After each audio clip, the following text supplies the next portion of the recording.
Hello everyone, my name is समीक्षा। तो हम डिस्कस कर रहे थे D and F block element, हमारा चैप्टर इनऑर्गेनिक का, जिसमें मैं 2 पार्ट अपलोड कर चुकी हूँ। अभी हमारा पार्ट 3 है, जिसमें आज हम डिस्कस करेंगे properties of D block element. मैं पिछली वीडियो में 7 से 8 हमारी प्रॉपर्टीज जो है डी ब्लॉक एलिमेंट की वो बता चुकी हूँ, डिस्कस कर चुकी हूँ। अब इसके बाद हमारी 2 से 3 मेन इंपॉर्टेंट हमारी प्रॉपर्टीज रह गई हैं, उनको आज हम डिस्कस करेंगे। ठीक है, तो सबसे पहली, उसके बाद जो हम 8, 9 कर चुके हैं, उसके बाद वाली नेक्स्ट प्रॉपर्टी है हमारी इंटरस्टिशियल कंपाउंड। ठीक है, इंटरस्टिशियल कंपाउंड कौन से कंपाउंड होते हैं? इंटरस्टिशियल कंपाउंड जैसे कि हमारे जो सॉलिड होता है उसके अंदर जो छोटे छोटे हमारे जगह रह जाती है, जिसके अंदर हमारे क्या ट्रैप हो जाते हैं? Non metals. ठीक है, ये जो मेटल्स के हमारे कंपाउंड होते हैं, मान लो ऐसा हमारा कंपाउंड है, तो इसके अंदर यहाँ जो छोटे छोटी वाली जो जगह होती है, या हम क्यूब से देखें, ठीक है, अगर हम क्यूब से देखें तो ये वाले जो मेन इसके होते हैं कॉर्नर्स वगैरह, ये जो 8 कॉर्नर्स होते हैं इसके, इसमें हमारे मेन मेटल्स होते हैं, और इनके बीच में ये वाली जो जगह होती है, यहाँ पे हमारे नॉन मेटल्स आके ट्रैप हो जाते हैं। कौन कौन से? जैसे कि बोरोन, हाइड्रोजन, कार्बन, नाइट्रोजन, इस टाइप के हमारे आके ट्रैप हो जाते हैं, तो इनको कहते हैं हम इंटरस्टिशियल कंपाउंड। तो इसमें ज्यादा तो कुछ नहीं आता, डायरेक्ट तुमसे 1 वर्ड में क्वेश्चन आ सकता है कि इनकी प्रॉपर्टीज क्या क्या होती है अंदर। ठीक है, एक तो ये नॉन स्टोक्योमेट्रिक कंपाउंड बनाते हैं। ठीक है, नॉन स्टोशियोमेट्रिक कंपाउंड्स बनाते हैं। नॉन स्टोशियोमेट्रिक कंपाउंड कौन से होते हैं? मान लो तुम्हारा ए और बी टाइप का कंपाउंड है, अगर ये 1 और 2 रेशियो में है, मतलब नॉर्मल होल नंबर रेशियो में है, तो ये तो तुम्हारा हो गया stoichiometric compound. Non stoichiometric compound कौन से होते हैं? जैसे एक 1 हो गया और बी हो गया 2.5। ठीक है, तो ए या बी में से कोई एक नंबर तुम्हारा फ्रैक्शन में होएगा, पॉइंट्स में होएगा, तो उन्हें कहते हैं नॉन स्टोशियोमेट्रिक कंपाउंड होते हैं। थर्ड, ना तो ये आयनिक होते ना ही ये कोवेलेंट होते। फोर्थ, ये हार्ड होते हैं। कौन से? जो ये डी ब्लॉक एलिमेंट्स की हम बात कर रहे हैं। फिर इनका मेल्टिंग पॉइंट हाई होता है, मेटल्स हैं तो मेल्टिंग पॉइंट हाई होगा। कंडक्टेंस सेम रहती है, चेंज नहीं होती, मेटल्स अपनी कंडक्टेंस चेंज नहीं करता, चाहे इसके अंदर ये नॉन मेटल आके भी ट्रैप क्यों ही ना हो जाए। ठीक है, लास्ट वन, ये हमारा केमिकली इनर्ट रहता है। ठीक है, क्या रहता है? केमिकली इनर्ट रहता है, रिएक्ट नहीं करता।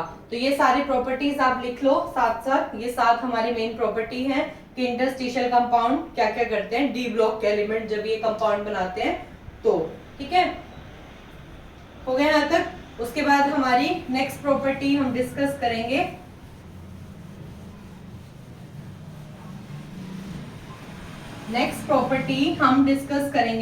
Standard electrode potential. ठीक है,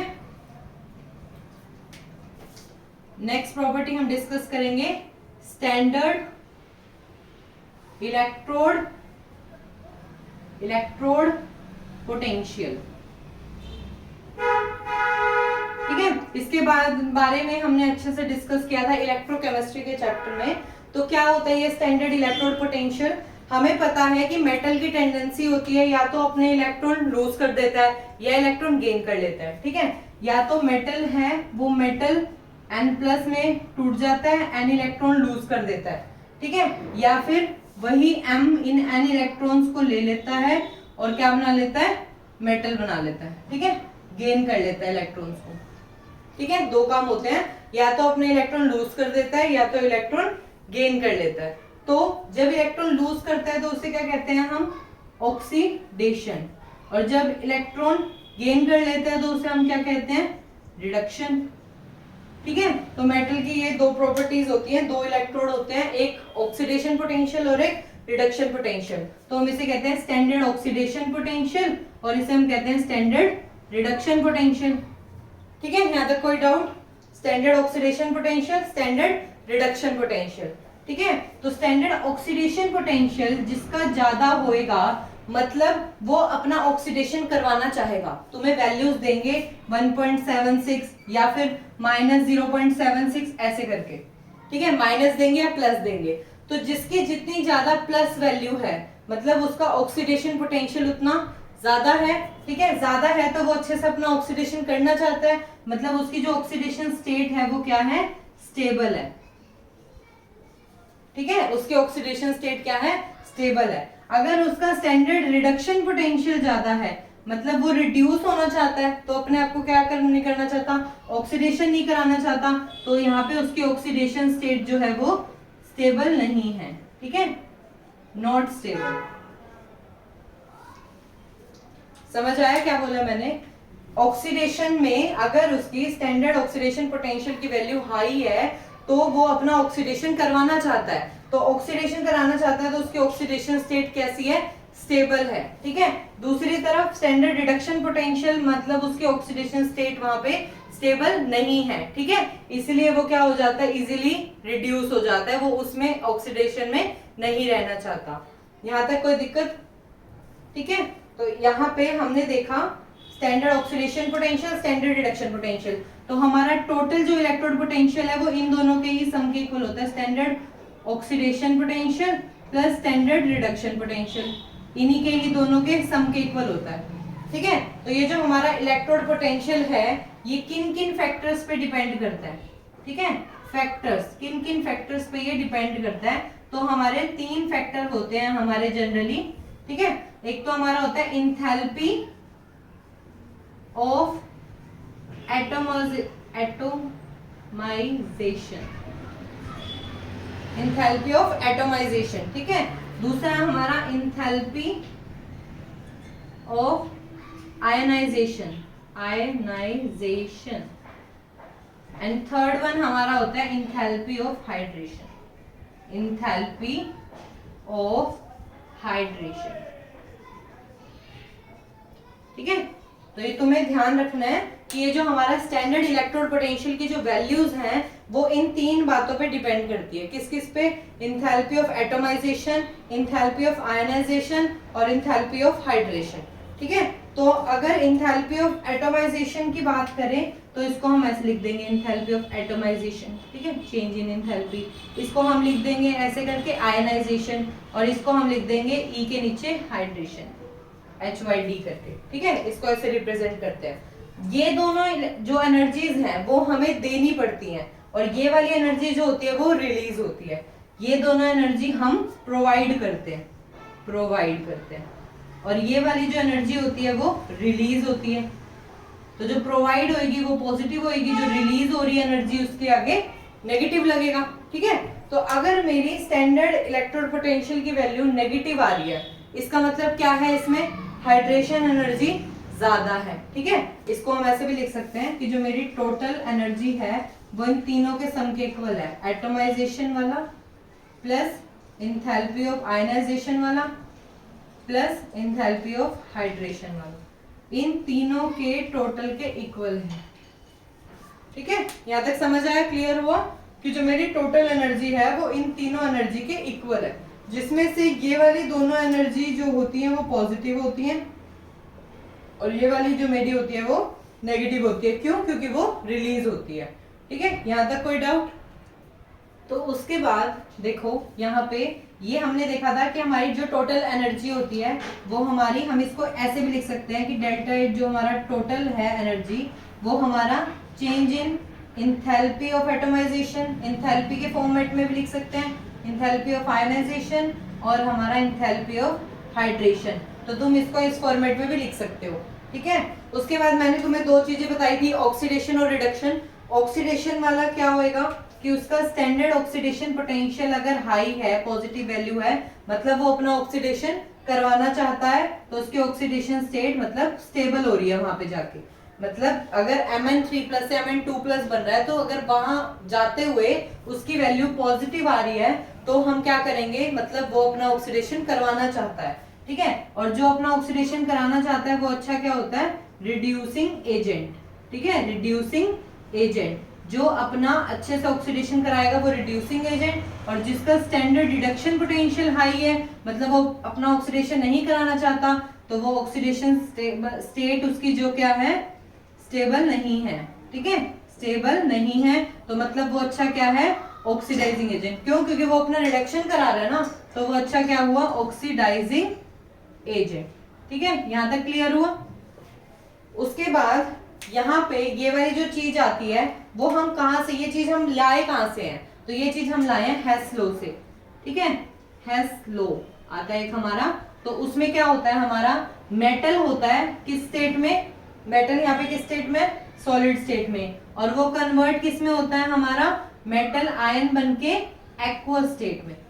ठीक है, मेटल सॉलिड स्टेट में, मेटल यहाँ पॉजिटिव होके एक्वस स्टेट में। तो यहाँ से यहाँ में जाने में इसने टोटल एनर्जी खर्च करी। तो यहाँ से यहाँ ये बना कैसे कैसे, सबसे पहले तो इसने अपने आप को गैस में चेंज करा, ये जो मेटल सॉलिड में था ये गैस में चेंज हुआ, फिर इसने अपने आप को आयन में चेंज करा, फिर अभी गैसियस में था, फिर इसने अपने आप को एक्वस में किया। तो जब सॉलिड से गैस में हुआ तो यहाँ इसका क्या हुआ, सब्लिमेशन, सब्लिमेशन, इसी को ही हम कहते हैं एंथैल्पी ऑफ एटमाइजेशन। ठीक है, फिर जब इसके गैस से आयन बना, आयनाइजेशन एनर्जी लगी, तो इसलिए हम इसे कहते हैं आयनाइजेशन एनर्जी। फिर इसने गैस से एक्वस में पानी डाला, तो इसलिए इसको कहते हैं हाइड्रेशन एनर्जी। इसका एरो ऐसे, इसका एरो ऐसे और इसका एरो ऐसे। तो ये वाली जो एनर्जी है वो हम प्रोवाइड कर रहे हैं। ठीक है, ये हम प्रोवाइड कर रहे हैं तो ये पॉजिटिव, ये भी हम प्रोवाइड कर रहे हैं पॉजिटिव, ये रिलीज हो रही है तो ये नेगेटिव। ठीक है, तो जिसकी वैल्यू अगर नेगेटिव आती है, मान लो इसकी वैल्यू यहाँ पे नेगेटिव आ रही है, तो इसका मतलब क्या है कि ये ऑक्सीडेशन नहीं करवाना चाहता अपना, मतलब निकल 2+ से निकल में चेंज नहीं होना चाहता। तो उसका रीजन क्या होगा कि उसकी हाइड्रेशन एनर्जी ज्यादा है। क्यों, क्योंकि हाइड्रेशन एनर्जी ज्यादा होगी, ये नेगेटिव वैल्यू ज्यादा आएगी, तभी तो ओवरऑल हमारी इलेक्ट्रोड पोटेंशियल की वैल्यू क्या आएगी, नेगेटिव आएगी। ठीक है, और अगर किसी की पॉजिटिव वैल्यू है तो मतलब ये दोनों वैल्यू ज्यादा है, इससे ज्यादा है, इसलिए इसको कंपेंसेट कर देंगे। ठीक है, समझ आया। अगर किसी की वैल्यू डेल्टा ई की वैल्यू हमारी, डेल्टा ई की वैल्यू अगर मेरी नेगेटिव वैल्यू आ रही है तो उसमें हाइड्रेशन एंथैल्पी मेरी ज्यादा है, और अगर मेरी पॉजिटिव आ रही है तो मेरा जो एटमाइजेशन वाली है और मेरी जो आयनाइजेशन वाली है वो ज्यादा है, वो उन्होंने कंपेंसेट कर दिया हाइड्रेशन वाली को। ठीक है, समझ आए यहाँ तक। तो ये सारी बातें हैं हमारी, ये हेस्लो अच्छे से बना के तुम बता सकते हो कि किस किस फैक्टर पे डिपेंड करती है, इन तीनों फैक्टर पे, और कैसे डिपेंड करती है वो तुम इस डायग्राम से अच्छे से समझा सकते हो। ठीक है, उसके बाद मैंने यहाँ पे तुम्हारे 3 एग्जाम्पल लिखे हैं, तो इसको हम कैसे करेंगे सॉल्व।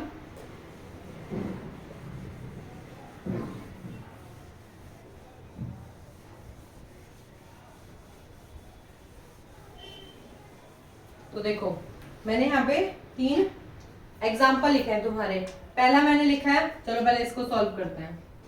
ठीक है, क्या है हमारा, Mn 2+ से Mn हो रहा है। ठीक है, वैल्यू है -1.18 वोल्ट है, मतलब माइनस में है तो ये अपना ऑक्सीडेशन नहीं करवाना चाहेगा, मतलब जो Mn 2+ है। ठीक है, तो देखो हमें पहले क्या करना है, Mn और Mn 2+ को लिखना है। Mn क्या होता है 3d5 4s2, और यहाँ पे Mn 2+ है तो सिर्फ क्या बचेगा 3d5। तो Mn 2+ वाला मोर स्टेबल नहीं दिख रहा, क्योंकि यहाँ पे क्या है हाफ फिल्ड, क्योंकि यहाँ पे D5 में क्या है हमारा हाफ फिल्ड स्टेबल कॉन्फ़िगरेशन, 1 2 3 4 5 ऐसे हाफ फिल्ड स्टेबल कॉन्फ़िगरेशन है। तो ये Mn 2+ से Mn में क्यों ही जाना चाहेगा, स्टेबल से अनस्टेबल क्यों होना चाहेगा, तो ये Mn 2+ से Mn में नहीं जाना चाहता। ठीक है, Mn 2+ से Mn में नहीं जाना चाहता, इसीलिए इसकी इलेक्ट्रोड पोटेंशियल की वैल्यू क्या है, नेगेटिव है। क्यों, क्योंकि ये स्टेबल से अनस्टेबल नहीं होना चाहता। सिमिलरली Zn 2+ है, वो Zn में होना चाहेगा या नहीं, बताओ तुम। इसकी वैल्यू भी क्या है, नेगेटिव है। ठीक है, यहाँ पे देखो नेगेटिव वैल्यू है ना, तो यहाँ भी क्या थी, नेगेटिव वैल्यू 0.76। ठीक है, तो ये ऑक्सीडेशन नहीं करवा, ऊपर वाला देखो ये अपना ऑक्सीडेशन नहीं करवाना चाहता, तो मतलब क्या होएगा, यहाँ पे ऑक्सीडेशन नहीं हो रहा तो क्या होएगा, रिडक्शन, मतलब दूसरे उसमें। तो जो ऑक्सीडेशन नहीं कराना चाहता, रिडक्शन कराना चाहता, तो ये अच्छा क्या है, ऑक्सीडाइजिंग एजेंट। ठीक है, तो ये अच्छा क्या है, ऑक्सीडाइजिंग एजेंट। ठीक है, और यहाँ पे Zn 2+ है, तो 2+ हो गया 3d10 और ये हो गया 3d10 4s2। तो बताओ ये फुल्ली फील्ड स्टेबल है और ये फुल्ली फील्ड स्टेबल नहीं है, तो क्या ये इसमें कन्वर्ट होना चाहेगा, नहीं, ये इसमें कन्वर्ट नहीं होना चाहेगा। क्यों, क्योंकि यहाँ पे जो D10 है वो मेरा फुल्ली स्टेबल कॉन्फ़िगरेशन दे रहा है। ठीक है, तो एक मेरा D10, एक D5, एक 0 और या फिर D3। ठीक है, ये 4 मेरी ऐसी कॉन्फ़िगरेशन है जो स्टेबल हैं, ये अपनी स्टेबिलिटी को नहीं छोड़ना चाहेंगी। ठीक है, Mn से Mn 2+ जरूर बन सकता था, ठीक है, तब इसकी वैल्यू पॉजिटिव आती, लेकिन Mn 2+ से Mn नहीं बनना चाहता, इसीलिए इसकी वैल्यू क्या आएगी, नेगेटिव, क्योंकि वो अपनी स्टेबिलिटी नहीं छोड़ना चाहता। क्लियर है यहाँ तक? ठीक है, अब हमारा यहाँ पे थर्ड भी कर देती हूँ। यहाँ पे अब हमारा है निकल, निकल 2+ से निकल बन रहा है, तो निकल 2+ होता है 3D8 और निकल हो गया 3D8 4s2। अब यहाँ पे ये क्यों नहीं जाना चाहता है, तो कोई स्टेबिलिटी का भी कोई बात नहीं है, तो यहाँ हम क्या रीजन देंगे कि इसकी हाइड्रेशन इंथैल्पी की वैल्यू ज्यादा हुई होगी, इसीलिए इसका आंसर नेगेटिव है। ठीक है, इसकी हाइड्रेशन इंथैल्पी वाला जो है ना, हाइड्रेशन वाला वो मैक्सिमम आया होगा, इसीलिए ये इसमें कन्वर्ट नहीं होना चाहता और वैल्यू नेगेटिव में आ रही है इलेक्ट्रोड पोटेंशियल की। तो जब स्टेबिलिटी का कोई चक्कर ना हो तो हम वहां रीजन देंगे हाइड्रेशन एंथैल्पी का, और अगर स्टेबिलिटी का हो तो हम बता देंगे कि वो अपनी स्टेबिलिटी को लूज नहीं करना चाहता, वो Mn 2+ में ज्यादा स्टेबल है Mn के कंपैरिजन में। ठीक है, यहाँ तक क्लियर है? तो हमने यहाँ पे देखा कि जब हमारा इलेक्ट्रोड पोटेंशियल जो भी हमारा मेटल है वो 2+ से मेटल में जब भी जाएगा, ठीक है, तो उसमें हमने स्टैंडर्ड इलेक्ट्रोड पोटेंशियल नेगेटिव देखी और पॉजिटिव देखेंगे। ठीक है, तो नेगेटिव होएगी तो मतलब वो क्या नहीं करवाना चाहता, अपना ऑक्सीडेशन नहीं करवाना चाहता, पॉजिटिव होएगी तो मतलब वो अपना ऑक्सीडेशन कराना चाहता है। यहां तक क्लियर है? ठीक है,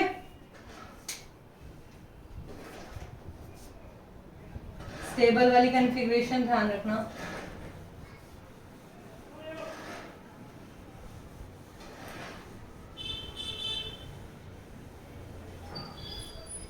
ठीक है, तो अब हमारा जो नेक्स्ट है, इसमें अगर मैं बात करूं कि कोई Mn3 पॉजिटिव में है तो क्या वो Mn2 पॉजिटिव में जाएगा? ऐसे E की वैल्यू तुम्हें ऐसे दे रखी है, तो Mn3 पॉजिटिव है और इधर Mn2 पॉजिटिव है। ठीक है, तो Mn3 पॉजिटिव का मतलब क्या हो गया, 3D4, क्योंकि नॉर्मल क्या होता है Mn की 3D5 4s2, 2 इसमें से निकले, एक इसमें से निकला, और यहाँ है 3D5, तो यहाँ तो स्टेबल नहीं है लेकिन यहाँ तो स्टेबल है, तो ये क्या करेगा, जाना चाहेगा ना 3D4 से 3D5 में, बिल्कुल जाना चाहेगा। तो 3+ से 2+ हो रहा है, क्या हो रहा है, रिडक्शन। क्या हो रहा है, रिडक्शन। तो ये अच्छा क्या है, ऑक्सीडाइजिंग एजेंट, ऑक्सीडाइजिंग एजेंट। ठीक है, तो ये अपने आप का क्या करवा रहा है, रिडक्शन, तो ये बहुत अच्छा क्या हुआ, ऑक्सीडाइजिंग एजेंट हुआ। तो ये 3D4 से 3D5 में जाना चाहेगा और इसकी जो E0 की वैल्यू, जो भी ये वाली वैल्यूज होंगी वो पॉजिटिव आएगी। ठीक है, क्यों, क्योंकि ये Mn3+ से Mn में कन्वर्ट होना चाहता है, अनस्टेबल से स्टेबल होना चाहता है, अपने आप को क्या करेगा, इलेक्ट्रॉन गेन करेगा, अपने आप का क्या कराएगा, रिडक्शन कराएगा और खुद बहुत अच्छा ऑक्सीडाइजिंग एजेंट बन जाएगा। ठीक है, सेल्फ रिडक्शन कराएगा और बहुत अच्छा ऑक्सीडाइजिंग एजेंट बन जाएगा। क्लियर है यहाँ तक? ठीक है, तो यहाँ ये बात करिए हमने इलेक्ट्रोड पोटेंशियल की वैल्यूज की। ऐसे ही तुम्हें कितनी भी कुछ भी वैल्यू दे दे, अगर उसकी पॉजिटिव वैल्यू है तो वो अपने आप का रिडक्शन करवाना चाहता है, अपने आप को स्टेबल करना चाहता है, नेगेटिव वैल्यू है तो वो वहां पे नहीं करना चाहता, बस इस बात का ध्यान। तो अब हम ये 1-2 क्वेश्चन डिस्कस करते हैं जिससे तुम्हें अभी मेरी बताई हुई बातें थोड़ी और क्लियर होगी। तो देखो, इन्होंने क्वेश्चन पूछा है कि why titanium 2+ and vanadium 2+ are strong reducing agent. Strong reducing agent कौन होते हैं, जो खुद का क्या कराएं, ऑक्सीडेशन। ठीक है, खुद का क्या करवाएं, सेल्फ क्या करवाएं, ऑक्सीडेशन। तो यहाँ देखो तुम्हें क्या मिल रहा है कि जब टाइटेनियम 3+ से 2+ जा रहा है तो उसकी नेगेटिव वैल्यू है, ये इसकी वैल्यू है, तो मतलब 3+ से 2+ नहीं जाना चाहता, तो क्या होना चाहता है, 2+ से 3+ जाना चाहता है। तो हम इसकी वैल्यू चेंज कर देंगे कि टाइटेनियम 2+ से 3+ जाना चाहता है और इसकी वैल्यू हो जाएगी +0.37। ठीक है, साइन चेंज हो जाएगा और यहाँ पे एक इलेक्ट्रॉन लूज हो जाएगा, मतलब टाइटेनियम 2+ क्या होएगा, स्कैंडियम टाइटेनियम, तो ये होता है 3D2 4s2 और यहाँ क्या हो जाएगा 3D हाँ 3d2 4s2 होता है ना, तो इसमें से 2 इलेक्ट्रॉन निकाल दो, तो यहाँ तो 3d2 है और यहाँ पे क्या हो जाएगा 3d1 हो जाएगा। तो ये 3d2 से 3d1 में जाना ज्यादा प्रेफर करता है, इसीलिए क्या करता है खुद का क्या करा लेता है ऑक्सीडेशन और क्या बन जाता है स्ट्रॉन्ग रिड्यूसिंग एजेंट। क्यों? क्योंकि यहाँ पे जाके इसकी वैल्यू पॉजिटिव हो रही है और जिसकी वैल्यू इलेक्ट्रोड पोटेंशियल की पॉजिटिव आती है तो वो अपना जो है ऑक्सीडेशन करवाना चाहता है।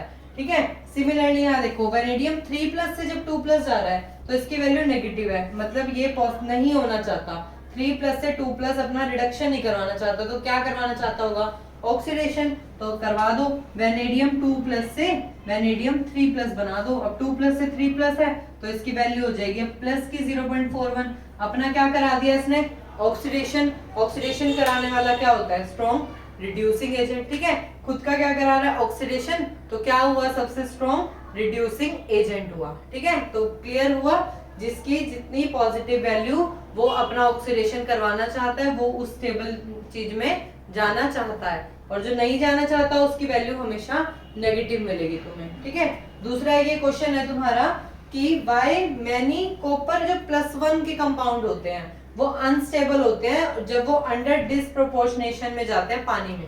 ठीक है, क्या होता है यहाँ पे जो कॉपर 1 वाले जो कंपाउंड होते हैं ना, कॉपर +1 जो होता है वो लेस स्टेबल होता है, किसमें पानी में, लेस स्टेबल होता है पानी में इन वाटर। ठीक है, देन कॉपर 2+, क्योंकि यहाँ जो कॉपर 2+ बन जाता है ना तो उसकी हाई नेगेटिव हाइड्रेशन एंथैल्पी हो जाती है, हाइड्रेशन एंथैल्पी। ठीक है, तो जिसकी ज्यादा नेगेटिव हाइड्रेशन एंथैल्पी होती है उसकी वैल्यू क्या हो रही होगी नेगेटिव हो रही होगी। ठीक है, तो हम यहाँ पे क्या देखते हैं कि जो कॉपर +1 में होता है ना वो पानी में जाते ही टूट जाता है कॉपर 2+ में और कॉपर में। ठीक है, कॉपर 2+ में और कॉपर में, मतलब यहाँ तो वो होता है 3d10 में, यहाँ होता है वो 3d9 में, और यहाँ होता है वो 3d10 4s1 में। ठीक है, हम वैसे जनरली क्या देखते हैं कि 10 वाले को ज्यादा स्टेबल होना चाहिए, क्यों? क्योंकि वो फुली फिल्ड है, वो स्टेबल है, लेकिन ऐसा केस तब होता है जब गैसियस की बात हो।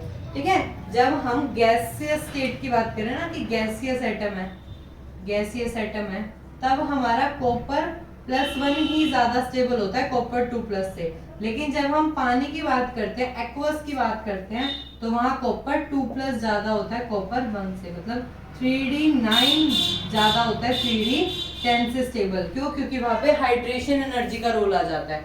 ठीक है, और पोलर डिस्प्रोपोर्शनेशन में चला जाता है। डिस्प्रोपोर्शनल का मतलब कि एक ही रिएक्शन में इसका क्या हो रहा है ऑक्सीडेशन और इसी में इसका क्या हो रहा है रिडक्शन, तो एक ही रिएक्शन में ऑक्सीडेशन और रिडक्शन साथ साथ हो रहे हैं, तो इस रिएक्शन को कहते हैं डिस्प्रोपोर्शनेशन रिएक्शन इन वाटर। समझ आया कि जनरली तो हमारा +1 वाला ही स्टेबल होना चाहिए, 3d10 ही स्टेबल होता है 3d9 से, लेकिन एक्वस के केस में, पानी के केस में वहां हाइड्रेशन एनर्जी वाला फैक्टर आ जाता है, तो वहां पे हमारा 3d9 ज्यादा स्टेबल होता है और वो अपने आप को डिस्प्रोपोर्शनेट कर लेता है, कॉपर 1 से कॉपर 2+ पे कन्वर्ट हो जाता है और स्टेबल हो जाता है।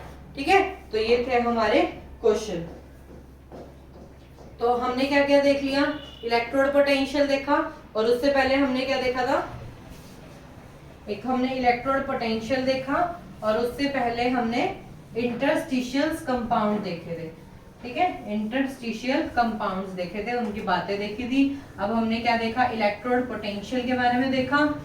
ठीक है,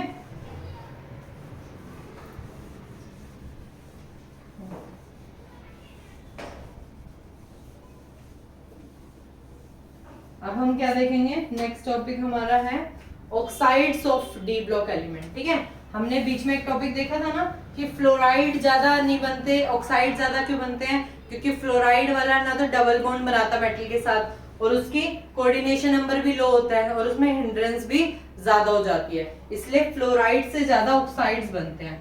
ठीक है, फ्लोराइड कम बनते हैं और ऑक्साइड ज्यादा बनते हैं डी ब्लॉक के। तो हम किस पे बात करेंगे, oxides of D block elements. ठीक है, इनके ऑक्साइड्स की बात करेंगे। जैसे हमारा ये होते हैं scandium, titanium, vanadium, chromium, manganese, iron, cobalt, निकल, कॉपर, जिंक। ठीक है, तो इसमें क्या होते हैं, सबके अपने अपने ऑक्साइड्स बनते हैं। जैसे यहाँ 5 तक तो हमारा कैसे बनता है कि जिसका जितना ऑक्सीडेशन स्टेट होती है वो उतना ही उसके साथ ऑक्साइड बनाता है। जैसे कि ये +3 ऑक्सीडेशन स्टेट में होता है, तो स्कैंडियम +3 में है, ठीक है, और ऑक्सीजन पे होता है -2 हमेशा। ठीक है, तो इसके नीचे इसकी वैलेंसी, इसके नीचे इसके वैलेंसी, करते थे ना हम ये काम, तो इसको लिख दो Sc2 और O3। तो इस टाइप का कंपाउंड हमारा बनेगा। इसमें क्या है +4, तो ये बनेगा Ti2O4। ठीक है, ये क्या बनेगा, वेनेडियम। वेनेडियम की कितनी होगी +5, तो V2O5। ठीक है, ऐसे जो क्रोमियम होती है +6, तो क्रोमियम Cr2O3। ठीक है, इस टाइप से बनता है। और Mn क्या होता है +7, तो +7 वाला बनाना है हमें इसमें, तो क्या हो जाएगा यहाँ पे Mn2O7। तो इस टाइप से इसके ऑक्साइड्स बनते हैं, और भी बनते हैं। ठीक है, तो जैसे +6 है तो +3 वाला भी बनता है, +7 है तो +2, +3, +5, बहुत सारी ऑक्सीडेशन स्टेट होती हैं। लेकिन इसमें मैंने वो बताया जो इसकी हाईएस्ट मैक्सिमम ऑक्सीडेशन स्टेट है उसी का ही ये मैक्सिमम अच्छा स्टेबल ऑक्साइड बनाता है। ठीक है, तो ये थे इसके ऑक्साइड्स की बात।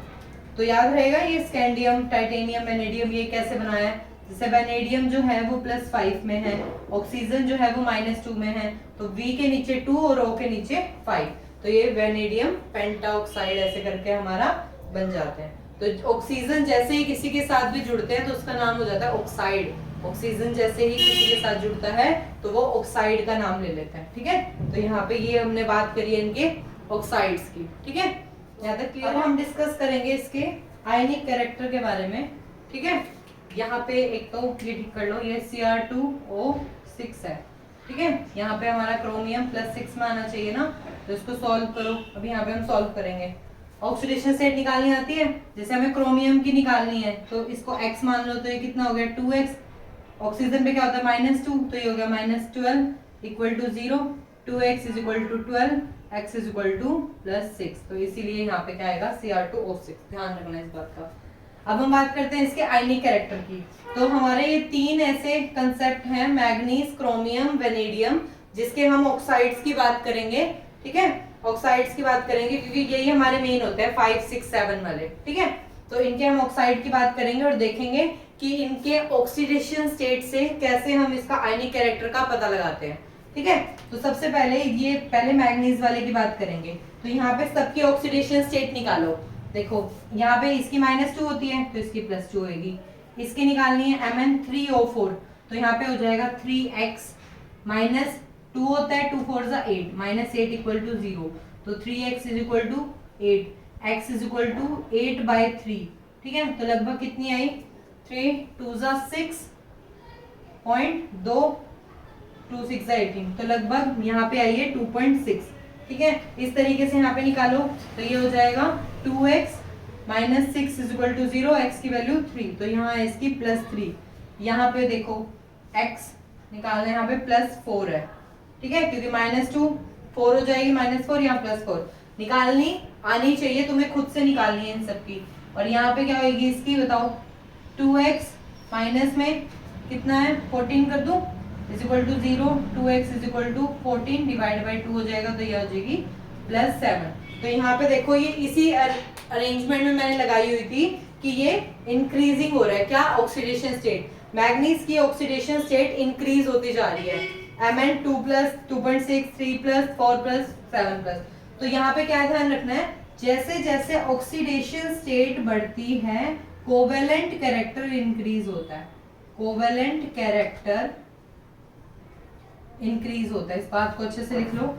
और ऑक्सीडेशन स्टेट बढ़ती है तो आयनिक कैरेक्टर डिक्रीज होता है। आयनिक कैरेक्टर डिक्रीज होता है। ठीक है, समझ आया। जैसे जैसे ऑक्सीडेशन स्टेट बढ़ेगा कोवेलेंट कैरेक्टर बढ़ेगा और आयनिक कैरेक्टर डिक्रीज होएगा। और जैसे जैसे कोवेलेंट कैरेक्टर बढ़ेगा एसिडिक कैरेक्टर भी बढ़ेगा। कोवेलेंट कैरेक्टर बढ़ता है तो एसिडिक कैरेक्टर भी बढ़ता है। Acidic character. ठीक है, ये 3 बातें बहुत अच्छे से नोट कर लो, कहीं साइड में बॉक्स बना के लिख लो कि जिसका जितना ज्यादा ऑक्सीडेशन स्टेट उसका उतना ज्यादा कोवेलेंट कैरेक्टर, या उतना कम आयनिक कैरेक्टर, या उतना ज्यादा एसिडिक कैरेक्टर। तो देखो इसमें ये वाले जो हैं हमारे वो बेसिक है, बेसिक, पहले दो बेसिक। ये वाला जो है वो मेरा क्या है, एम्फोटेरिक, और पीछे वाले क्या है, ये मेरा क्या है, एसिडिक। समझ आया? तो ये वाला मेरे बेसिक, बीच वाले एम्फोटेरिक, और ये मेरा एसिडिक। ठीक है, तो मेरी ऐसे कोवेलेंट कैरेक्टर बढ़ रहा है, एसिडिक कैरेक्टर बढ़ रहा है, बेसिक से एसिड जा रहा है। एम्फोटेरिक कौन से होते हैं, जो बेसिक की तरह भी बिहेव करते हैं, एसिडिक की तरह भी बिहेव करते हैं, वो होते हैं हमारे एम्फोटेरिक कैरेक्टर के। अब मैं बात करूं अगर क्रोमियम ऑक्साइड वाले की, ये हो गया। ठीक है, मैं एक बार इसे रिमूव कर रही हूं ताकि समझ आ जाए।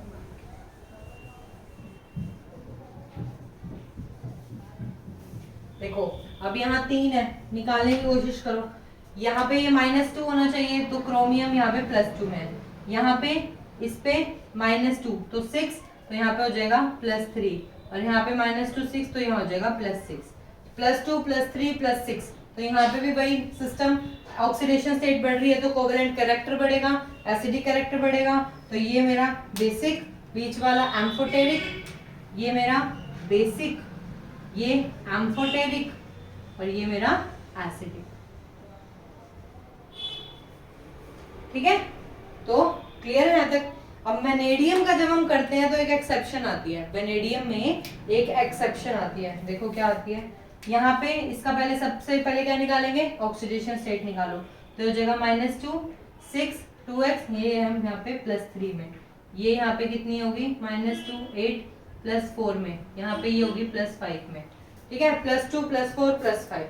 ठीक है, लेकिन यहाँ पे क्या होता है, क्या है, यहाँ पे लिख देती हूँ मैं, V2O3 V2O4 V2O5, ये थे ना।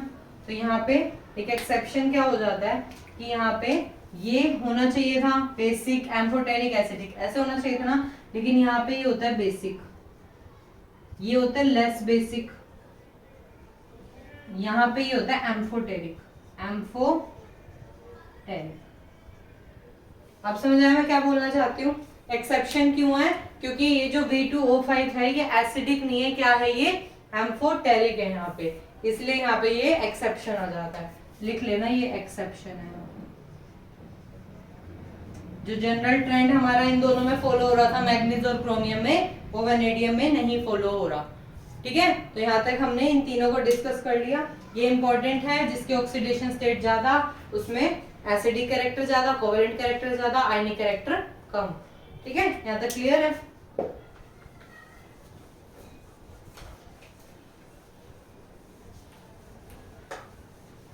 अब देखो हम उठाते हैं जो मैग्नीज वाला है, हम एसिडिक कैरेक्टर वाले की अब हम बात करेंगे। ठीक है, एक तो उसमें मेन था हमारा Mn2O7, यहाँ पे एक बार निकाल के देखो कितनी आएगी, 2x - 14 0 14 हाँ 7, यहाँ ये +7 में है। ठीक है, और इधर CrO3, यहाँ पे ये +6 में है। तो ये दोनों अपने अपने ग्रुप की मैक्सिमम ऑक्साइड्स वाले हैं। तो यहाँ पे जब मैं इसको H+ के साथ, या फिर क्या करूंगी, इसको एसिड के साथ ऐड करूंगी किसी, तो ये क्या देगा मुझे, ऐसे HMnO4 नेगेटिव। ठीक है, HMnO4 नेगेटिव हो जाएगा, या HMnO4 हो जाएगा। फिर ये टूट के क्या हो जाएगा, H+ और MnO4 नेगेटिव। अब भी तुम इसकी ऑक्सीडेशन स्टेट निकाल के देखो तो भी ये क्या आएगी, +7। ठीक है, जैसे X हो गया, ये हो गया -8, =2 में जो ऊपर वाला चार्ज होता है वो =2 में आता है, तो यहाँ X की वैल्यू आ गई +7। ठीक है, तो ये जब इसको हम एसिडिफाई करते हैं, इसका एसिड कैरेक्टर में देखते हैं, तो ये उसमें ऐसे टूटता है, और इसका नाम होता है हमारा परमैग्नेट आयन, परमैग्नेट आयन। सिमिलरली हम यहाँ पे क्या करेंगे, इसको H+ में डालेंगे, तो ये बनेगा H2Cr2O7, और ये जब आगे फर्दर टूटेगा तो ये हो जाएगा 2H+ + Cr2O7 नेगेटिव। अब यहाँ पे करके देखो, तो यहाँ पे क्या आ जाएगा 2x is equal to 2x minus 214 equals to में -2, ये ऊपर आएगा -2, 2 पॉजिटिव है तो 2 नेगेटिव होएगा ना ऊपर, तो यहाँ पे इसको जब तुम सॉल्व करोगे तो आएगा तुम्हारा x की वैल्यू +6। तो ये ध्यान रखना, ये अपनी ऑक्सीडेशन स्टेट नहीं छोड़ेगा। तो यहाँ पे इसका नाम क्या हो जाता है, डाइक्रोमेट आयन, इसका नाम होता है डाइक्रोमेट आयन। तो हमें अभी इन दोनों के ही बारे में डिस्कशन करना है, एक इस परमैंगनेट आयन के बारे में और एक ये डाइक्रोमेट आयन के बारे में। और इससे हमारे दो कंपाउंड बनते हैं जो बहुत अच्छे ऑक्सीडाइजिंग एजेंट होते हैं, खुद का क्या कराते हैं, रिडक्शन। क्यों? क्योंकि ये अपने मैक्सिमम ऑक्सीडेशन स्टेट पे तो हैं, ये आगे फर्दर ऑक्सीडेशन थोड़ी कराएंगे। जैसे Mn+7 में है, Mn+7 में है, इसकी कॉन्फ़िगरेशन अब क्या हुई है, 3D में भी 0 है और 4s में भी 0 है, और ये आर्गन की नोबल गैस वाली कॉन्फ़िगरेशन में हो गया। क्या तुम इसको फर्दर ऑक्सीडेशन कर सकते हो, Mn+8 कर सकते हो और इलेक्ट्रॉन निकाल सकते हो? नहीं ना। तो ये अब खुद का क्या करवाएगा, रिडक्शन, और सामने वाले का क्या कराएगा, ऑक्सीडेशन। तो ये क्या हुआ, अच्छा ऑक्सीडाइजिंग एजेंट। तो अभी हम यहाँ पे दो डिस्कस करेंगे हमारे, एक तो KMnO4 और एक K2Cr2O7, ठीक है। ये MnO4 नेगेटिव है ना, इसी को मैंने लिखा है KMnO4, K positive MnO4 negative, और इसको जो Cr2O7 था तो ये 2 पॉजिटिव और ये 2 नेगेटिव, ठीक है। तो ये दो हमारे ऐसे होते हैं जो बहुत अच्छे ऑक्सीडाइजिंग एजेंट होते हैं। ऑक्सीडाइजिंग एजेंट खुद का क्या करवाते हैं, रिडक्शन। क्यों? क्योंकि ये फर्दर ऑक्सीडेशन नहीं करा सकते, क्योंकि अपनी मैक्सिमम ऑक्सीडेशन स्टेट में तो पहले से ही है, ठीक है। ये Mn+7 में है और ये +6 में है, ठीक है। तो अब हमें इन दो को डिस्कस करना है। पहले हम प्रिपेयर करेंगे K2Cr2, फिर हम प्रिपेयर करेंगे KMnO4, ठीक है। तो यहाँ तक कोई दिक्कत? हमने ये सारी इसकी एसिडिक कैरेक्टर की बात करी कि हम एसिड में डालते हैं तो ये परमैंगनेट कैसे बनता है, वो डाइक्रोमेट कैसे बनता है, वो परमैंगनेट है और वो डाइक्रोमेट है, ठीक है। तो अब लाइन वाइज हम इन दोनों की क्या करेंगे, प्रिपरेशन निकाल के देखेंगे कि कैसे ये प्रिपेयर होते हैं, फिर इनकी क्या क्या प्रॉपर्टीज होती हैं। तो सबसे पहले हमारा डिस्कशन होगा K2Cr2O7 पे।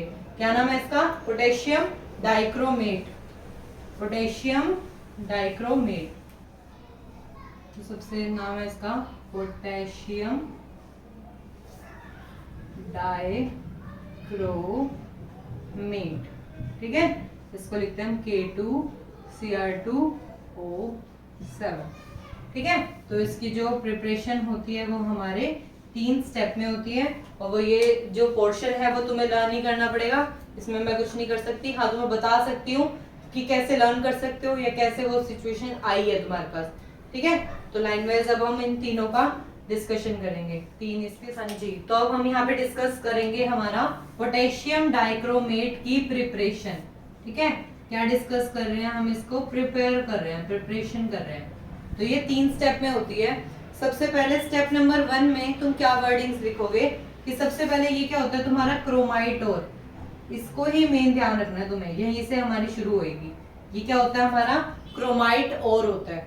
तो ये क्रोमाइट ओर जो होता है वो सोडियम कार्बोनेट के साथ फ्यूज होता है in the presence of oxygen, ठीक है। क्या बोला है मैंने, क्रोमाइट ओर मेरा सोडियम, क्या ये सोडियम कार्बोनेट के साथ फ्यूज होता है विद एयर के साथ, ठीक है। तो ये मुझे क्या देता है, सोडियम क्रोमेट, ठीक है। क्या देता है, सोडियम का क्रोमेट देता है। बनाना क्या हमें, डाइक्रोमेट, लेकिन मिला क्या अभी हमें, सोडियम क्रोमेट मिला है। पहला मिल गया हमें सोडियम क्रोमेट, इसके साथ मुझे क्या मिल गया, Fe2O3, साथ में ऑक्सीजन डाली है तो कार्बन डाइऑक्साइड बाहर निकलेगी, ठीक है। उसके बाद देखो, और इसका ये जो आगे वाले हैं ये मैंने अलग से जो लिखे हुए हैं, इसको कैसे लर्न करोगे, 487 828, ठीक है। इसको कहीं अलग से लिख लो, 487 828। तो पहले तुम ये लिखोगे फिर इसको बैलेंस कर दोगे, ठीक है। फर्स्ट स्टेप क्लियर है। उसके बाद हम जाएंगे सेकेंड स्टेप पे। तो फर्स्ट स्टेप में हमारा क्या बना है, ये और ये बना है। ये दोनों जो है ना वो भी आपस में मिक्स है, लेकिन हम इसको क्या करेंगे, फिल्टर कर देंगे तो ये हमारा नीचे बच जाएगा पानी की फॉर्म में, और ये मेरा ऊपर छन्नी में रह जाएगा, फिल्टरेट हो जाएगा। तो इसको मैं नहीं लूंगी, क्या लूंगी, मेरा जो नीचे पानी बचा है फिल्टर वाला पोर्शन है, तो मैं इसको अब लूंगी, मेरा रिएक्टेंट बनाऊंगी। इसके अंदर मैं एसिड डालूंगी, एसिडिफाइड करूंगी इसे, और मेरा क्या बन जाएगा, सोडियम डाइक्रोमेट। सोडियम क्रोमेट से क्या बन गया, सोडियम डाइक्रोमेट बन गया। और यहाँ पे बाहर क्या निकला, Na2SO4 साथ में वाटर, H+ डाला था, H2SO4 डाला था, तो वाटर भी निकलेगा। तो यहाँ का बैलेंस कैसे है, 2 H2SO4 में 2 है तो N2SO4 में, Na2SO4 में 2 कर देना, ठीक है, 2 और 2, ठीक है। थर्ड हम यहाँ पे, अब हमारा क्या काम है, लास्ट काम क्या रह गया, सोडियम डाइक्रोमेट तक तो बन गया, ये देखो सोडियम डाइक्रोमेट तक तो बन गया, बस इसे क्या बनाना है, पोटेशियम डाइक्रोमेट। तो इसमें क्या डाल दो, KCl, ठीक है, KCl डाल दो। तो K2Cr2, 2 इसलिए लगाया बैलेंस करने के लिए, K2Cr2O7 हमें मिल जाएगा, जो हमें चाहिए था, प्रिपेयर हो गया, और हमारा NaCl बाहर निकल जाएगा। तो इसका 2 KCl और 2 NaCl आएगा, ठीक है। एक बार दोबारा से देख लो कि हमने 3 स्टेप में से प्रिपेयर किया है। सबसे पहले क्रोमाइट और में सोडियम कार्बोनेट के साथ फ्यूज करेंगे with the presence of air, तो हमें सोडियम क्रोमेट मिलेगा, साथ में Fe2O3 और कार्बन डाइऑक्साइड मिलेगी, ऑक्सीजन है तो कार्बन डाइऑक्साइड मिलेगी, ठीक है। 487 828, ठीक है। उसके बाद इन दोनों में से ये लेंगे, लिखेंगे कि हमने फिल्टर वाला पार्ट लिया है, ठीक है, उसको हमने एसिडिफाइड करा with the presence of acid, फिर हमने रिएक्ट करा तो हमारा क्या बना, सोडियम क्रोमेट से सोडियम डाइक्रोमेट बन गया, और यहाँ पे Na2SO4 बाहर निकल गया, वाटर साथ में बाहर निकल गया, ठीक है, 2 और 2 बीच में। उसके बाद थर्ड में सोडियम क्रोमेट है, उसको पोटेशियम डाइक्रोमेट बनाना है, सोडियम डाइक्रोमेट को पोटेशियम डाइक्रोमेट बनाना है, तो बस मुझे KCl ऐड करना था, ठीक है। तो ये जो चीज है मैं डायरेक्ट नहीं कर सकती थी, यहाँ से यहाँ स्टेप नहीं ला सकते थे। ये क्वेश्चन पूछा जाता है कि तुम्हें बीच में सोडियम को ही क्यों ऐड करना पड़ा, तुम डायरेक्ट यहाँ K2CO3 ही क्यों नहीं ऐड कर पाए, ठीक है, क्यों, क्योंकि वहां पे ये दोनों तो अलग हो गए, फिल्टर हो गए, लेकिन जब K2 वाला बनता ना, K2CrO4, तो वो आपस में रिएक्ट करते और वो सेपरेट ना हो पाते। उन्हें सेपरेट करने के लिए हमें अलग कोई प्रोसेस करनी पड़ती, जिसकी वजह से जो प्रोसेस है वो बहुत ज्यादा लेंथी हो जाती, तो इसलिए हमने ये वाला रास्ता इजीली हो रहा था तो ये अपनाया। तो अब मेरा फाइनल प्रोडक्ट क्या बन गया, मेरा ये जो मुझे चाहिए था, K2Cr2O7, ठीक है। तो इसमें लिख लो, एक तो ये ऑरेंज कलर का होता है, ऑरेंज कलर का होता है, ठीक है। दूसरा इसका 670 केल्विन जो होता है मेल्टिंग पॉइंट होता है, ठीक है। तीसरी बात लिख लो कि ये हॉट वाटर में इजीली सोल्यूबल है, हॉट वाटर में इसकी सोल्यूबिलिटी ज्यादा है as compare to cold water, ठीक है। वैसे पता है हमें ठंडे पानी में ज्यादा कोई अच्छे से डिसॉल्व नहीं होता, तो ये हॉट वाटर में सोल्यूबल है as compare to cold water. तो ये 3-4 इसकी प्रॉपर्टी हैं जो तुम इसके बारे में लिख सकते हो, ठीक है। तो यहाँ तक समझ आया, ठीक है। ये हमने पोटेशियम डाइक्रोमेट की प्रिपरेशन की है। इसके बाद हम इसको देखेंगे कि ये एक अच्छा ऑक्सीडाइजिंग एजेंट कैसे है, ये एसिड्स के साथ रिएक्ट करता है तो कैसे करता है, ठीक है। तो अब हम उसके बारे में डिस्कशन करेंगे। ये नोट कर लिया,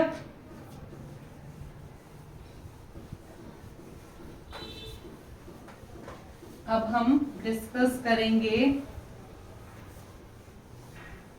ये जो अब हमने क्या बनाया, अभी हमने पोटेशियम डाइक्रोमेट बनाया है। क्या प्रिपेयर किया हमने, पोटेशियम डाइक्रोमेट, क्या फॉर्मूला है, K2Cr2O7। यहाँ पे तुम क्रोमियम के ऑक्सीडेशन स्टेट निकाल के बताओ क्या होगी, इसको लिख दोगे 2x, मतलब 2, इसके तो निकालनी है ना, प्लस में 2x, माइनस में 14, क्योंकि -2 होता है, 14 इक्वल टू 0, तो ये हो गया 12, तो 2x is equal to 12, x की वैल्यू +6, तो यहाँ पे ये है +6 अपनी मैक्सिमम ऑक्सीडेशन स्टेट में है, ठीक है। तो ये अपना फर्दर ऑक्सीडेशन ही कराएगा, रिडक्शन कराएगा, और जो रिडक्शन कराते हैं वो अच्छे ऑक्सीडाइजिंग एजेंट होते हैं, ठीक है। ये अच्छा ऑक्सीडाइजिंग एजेंट है, ठीक है, क्लियर है।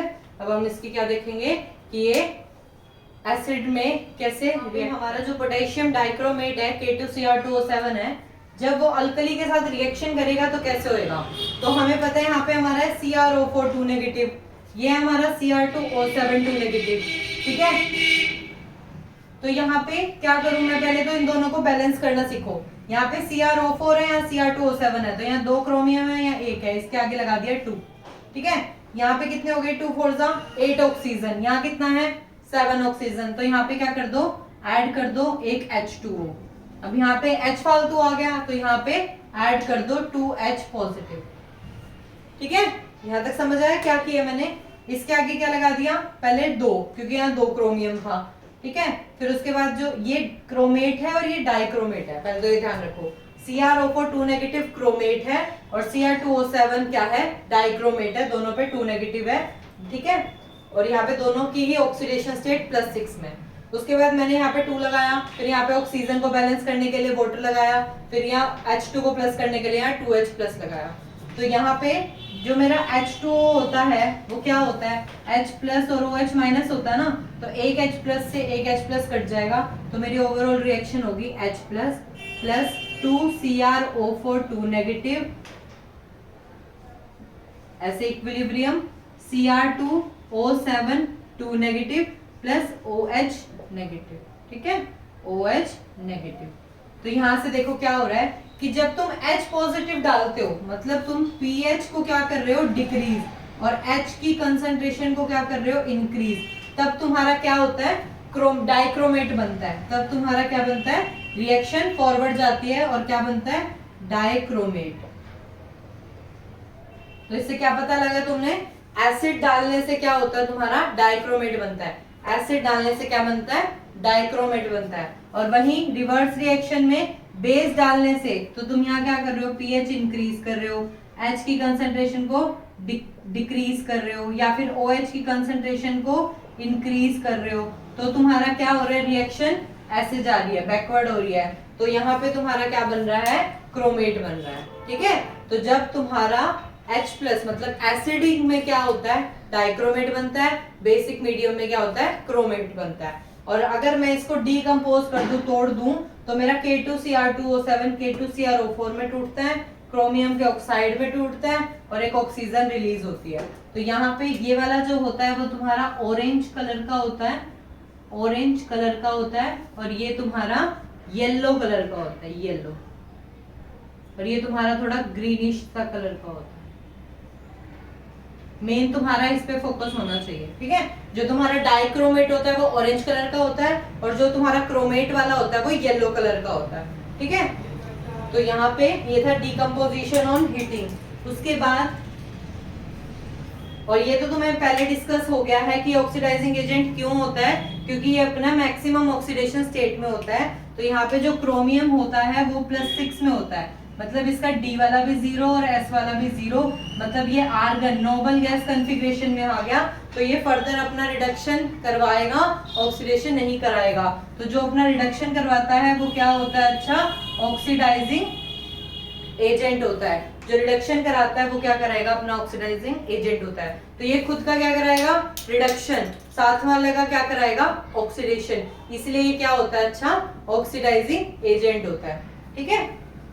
तो हम इसका देखेंगे कि ये एसिडिक में मीडियम में कैसे ये दिखाता है कि ये एक अच्छा ऑक्सीडाइजिंग एजेंट होता है।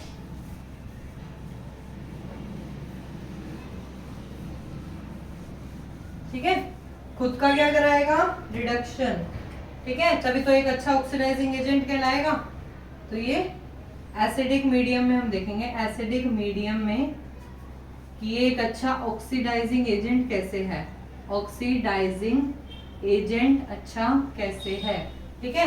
तो देखो क्या होता है, यहाँ क्या होता है, ये Cr2O7 2 नेगेटिव में होता है, मतलब यहाँ क्रोमियम +6 में होता है, ये जाता किस में है, क्रोमियम 3 में जाता है, ठीक है। ये 2 इसलिए लगाया है ताकि ये वाला 2 बैलेंस हो जाए। उसके बाद देखो यहाँ पे कितने हैं, यहाँ पे ये +6 में है, ये +6 में है, तो यहाँ 6 2 12 है यहाँ पे इलेक्ट्रॉन, और यहाँ 2 3 6 है, तो यहाँ पे मेरे को क्या करना पड़ेगा, 6 इलेक्ट्रॉन को बैलेंस करना पड़ेगा ताकि 12 और 6 माइनस होके यहाँ पे 6 आ जाए। तो सबसे पहले तो तुमने इलेक्ट्रॉन बैलेंस कर दिए, उसके बाद यहाँ ऑक्सीजन बैलेंस करो, यहाँ 7 ऑक्सीजन है तो यहाँ पे तुम क्या कर दो 7 वाटर जोड़ दो, ठीक है। 7 ऑक्सीजन है, 7 वाटर जोड़ दो। अब यहाँ क्या हो गया, हाइड्रोजन एक्स्ट्रा हो गए। कितने हाइड्रोजन एक्स्ट्रा हो गए, 14 हाइड्रोजन एक्स्ट्रा हो गए। तो ये हमारा हो गया 14H पॉजिटिव, ठीक है। तो ये तुम्हारी रिएक्शन होती है एसिडिक मीडियम वाली, एसिडिक मीडियम वाली। तो तुम्हें क्या करना पड़ेगा, इस रिएक्शन को बहुत अच्छे से लर्न करना पड़ेगा। सबसे पहले क्या लिखोगे कि डाइक्रोमेट है तो क्रोमियम 3+ में, खुद का क्या करा रहा है, रिडक्शन। यहाँ +6 में या +3 में है, फिर इसको बैलेंस करना शुरू कर दो। यहाँ 2 है तो यहाँ 2 लगा दो। ये ओवरऑल 12 इलेक्ट्रॉन बने हैं, 6 इलेक्ट्रॉन बने हैं, तो यहाँ 6 इलेक्ट्रॉन ऐड कर दो। फिर ऑक्सीजन 7 है तो यहाँ 7 वाटर लगा दो, और यहाँ पे 7 और 2 7 दूनी 14, यहाँ पे H+ जोड़ दो। तो ये वाली रिएक्शन बहुत अच्छे से ध्यान में रखनी है। अब इसी को ही क्या कराएंगे, जो बाकी हमारी चीजें होंगी, जिसे हमारा आयोडीन है, ठीक है। तो I नेगेटिव से क्या बन जाएगा, I0, खुद का क्या कराएगा, ये तो खुद का क्या करा रहा है, रिडक्शन, और ये खुद का क्या कराएगा, ऑक्सीडेशन। यहाँ I नेगेटिव से I0 बन जाएगा, मतलब I2 कुछ बन जाएगा। तो हम क्या करेंगे, ये जो रिडक्शन वाली ऑक्सीडेशन वाली है और ये जो खुद का रिडक्शन करा रही है, इन दोनों को ओवरऑल क्या करेंगे, ऐड करेंगे, और एक नई हमारी टर्म निकल के आ जाएगी, जिसमें हमारे इलेक्ट्रॉन्स वगैरह कट हो जाएंगे, बैलेंस होके क्या बचेगा, सिर्फ ये वाली चीजें जो मेन टर्म्स हमारी वो बचेंगे हमारी, ठीक है। तो इसको कैसे ध्यान रखेंगे अभी हम करते हैं। उसके लिए तुम्हें पहले ये अच्छे से लर्न होनी चाहिए, ठीक है। मैं ये नहीं मिटाती, इसके नीचे ही बाकी तुम्हें 2 रिएक्शन के एग्जांपल से समझा देती हूँ कैसे करें। देखो जैसे हमारी एक ये रिएक्शन है, के रिएक्शन है, तो यहाँ पे देखो NO2 नेगेटिव है और NO3 नेगेटिव है। तो पहले यहाँ पे नाइट्रोजन की ऑक्सीडेशन स्टेट निकालो। तो यहाँ पे हो जाएगा X, ये हो गया -4 इक्वल टू -1, तो यहाँ हो जाएगा X इक्वल टू -1 +4, तो यहाँ X की वैल्यू आ गई +3, मतलब यहाँ ये +3 में है, तो यहाँ ये हो जाएगा +5 में, ठीक है। यहाँ +3 में, यहाँ +5 में है, तो यहाँ कितने इलेक्ट्रॉन्स में जोड़ दूं, नेगेटिव। ये कितने इलेक्ट्रॉन्स में जोड़ दूं कि ये बैलेंस हो जाए, ठीक है, मतलब 2 इलेक्ट्रॉन जोड़ दूंगी तो ये अब बैलेंस हो गए, यहाँ पे इलेक्ट्रॉन्स बैलेंस हो गए। यहाँ पे 2 ऑक्सीजन, यहाँ 3 ऑक्सीजन, तो मैं क्या करूं, ऑक्सीजन यहाँ एक ऐड कर दूं, तो हाइड्रोजन एक ऐड कर दूं। अब यहाँ पे 2 H एक्स्ट्रा आ गए, तो यहाँ पे 2H+ कर दो। तो ये काम अब समझ आ गया, हम 2-3 बार कर चुके हैं ये काम। सबसे पहले तो यहाँ जो भी चीज होगी उसे तुम बैलेंस करो इलेक्ट्रॉन की मदद से, फिर ऑक्सीजन बैलेंस करो। ऑक्सीजन बैलेंस करने के लिए जहां तुम्हें वाटर लगाना पड़े उसके अपोजिट तुम उतने ही H+ लगा दो, उसके डबल H+ लगा दो, ठीक है। तो यहाँ पे हमने ये काम करना है, ये इक्वेशन बना ली। अब ये इक्वेशन इस इक्वेशन के साथ ऐड ऑन करनी है। अब यहाँ देखो 2 इलेक्ट्रॉन है, यहाँ कितने इलेक्ट्रॉन थे, 6 इलेक्ट्रॉन थे। तो इसको 6 करने के लिए तुम्हें क्या करना पड़ेगा, ओवरऑल 3 से मल्टीप्लाई करना पड़ेगा, देन हम इसे ऐड करेंगे, तो हमारे इलेक्ट्रॉन से इलेक्ट्रॉन कट हो जाएंगे, वाटर से कुछ वाटर कट होंगे, H+ से कुछ H+ कट होएगा, तो ओवरऑल हमारी एक फाइनल वाली इक्वेशन निकल के आ जाएगी, ठीक है। कर लोगे इसे सोल्व। सिमिलरली इसको यहाँ पे देखो, ये Br नेगेटिव से 0 है, मतलब यहाँ पे 2 ब्रोमीन है, तो यहाँ 2 ब्रोमीन लगा दो। यहाँ 2 नेगेटिव हो गया, तो यहाँ पे कितने इलेक्ट्रॉन होने चाहिए मेरे, 2 इलेक्ट्रॉन लूज होने चाहिए, बस। यहाँ पे ऑक्सीजन वगैरह का तो कोई रोल ही नहीं है। तो यहाँ पे क्या करोगे, इसको और इस वाली इक्वेशन को क्या करोगे, सॉल्व करोगे, प्लस कर दोगे, ऐड कर दोगे, तो तुम्हारी ओवरऑल रिएक्शन निकल जाएगी। यहाँ तुम्हारे 2 इलेक्ट्रॉन है, यहाँ 6 इलेक्ट्रॉन है, तो इसको भी 3 से मल्टीप्लाई कर दोगे, तो तुम्हारी रिएक्शन यहाँ पे क्या हो जाएगी, 6, ठीक है, यहाँ 3 हो जाएगी। तो 6 Br negative, 14H positive, Cr2 और नेगेटिव, ये कैंसिल, क्या बचेगा इस side, Cr2 Cr3 positive, 3 bromine और 7H2, ऐसे करके एक फाइनल वाली इक्वेशन आ जाएगी। तुम्हें क्या दिया होगा, एक ऐसी रिएक्शन दी होगी जिसमें क्या हो रहा होगा, ऑक्सीडेशन, इधर भी क्या हो रहा है, ऑक्सीडेशन, और इसमें ये अपना क्या कर रहा है, रिडक्शन।